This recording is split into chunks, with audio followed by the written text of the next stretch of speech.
Hello Internet, I'm David and this is the Pursuit Blog.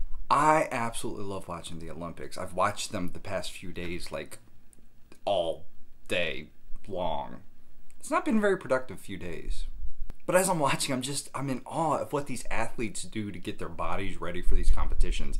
You know, especially the swimmers, they've been talking, because I love swimming, I've been watching a lot of the swimming, they've been talking about how much these people just give up. You know, from the junk food to, you know, they don't have distractions. They don't watch TV. They don't do any of these things because they are completely devoted into what they are doing. They have a goal in mind and they practice for years for these sports. And our country cheers them on, rightfully so. These people give up a lot to be where they're at. They're the best of the best. Now, I couldn't help but see the ironic parallel between these athletes and Christians. And I'm not talking about Christians who just go to church on Sunday. I'm talking about people who really and truly are trying to follow Jesus. Oh, this camera's too heavy. I gotta switch it. Oh. Jesus calls his followers to a different way of living. And sometimes that requires giving up things. Sometimes that requires doing really tough stuff.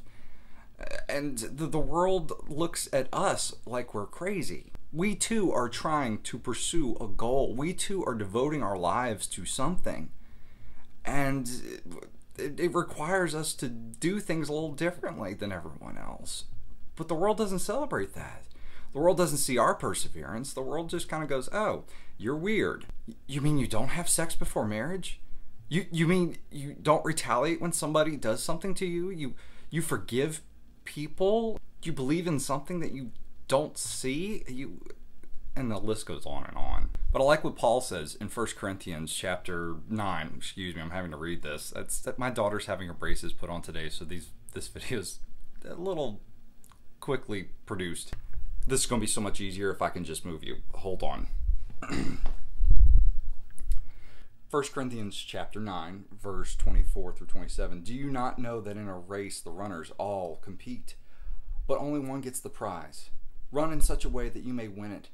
Athletes exercise self-control in all things, but they do it to receive a perishable wreath, but we an imperishable one. So I do not run aimlessly, nor do I box as though beating the air, but I punish my body and enslave it, so that after proclaiming to others, I find myself should not be disqualified. Now, Paul's not talking about beating up his body. Literally, he's talking about taking control of his body, because following Christ requires you to take control. And he's writing to a group of people who are really struggling, especially sexually. I mean, this group of people he's writing to, they're in their congregation, they have a guy sleeping with his father's wife. Awkward. But I don't understand. Christians are compared to athletes, especially in the Bible. And the Christian life it's a marathon. It's not a sprint. It is not something that is over quickly. It is something that you work for and train for. When an athlete trains, and they don't train enough, as we've seen with some of the swimmers, our country is disappointed. They didn't give up enough. They didn't sacrifice enough. But when Christians try doing that, we get met with resistance and ridicule, which, frankly, kind of stinks. Anyway, in my Sunday vlog, I asked you guys what your favorite Olympic sport is. I'm again asking you that. I personally, as you can tell, have enjoyed watching the swimming. But this camera's getting really heavy. Leave me your thoughts in a comment down below. I hope to see you again, maybe later this week. My shooting schedule is completely off this week, but it is okay. I will see you again soon. God bless.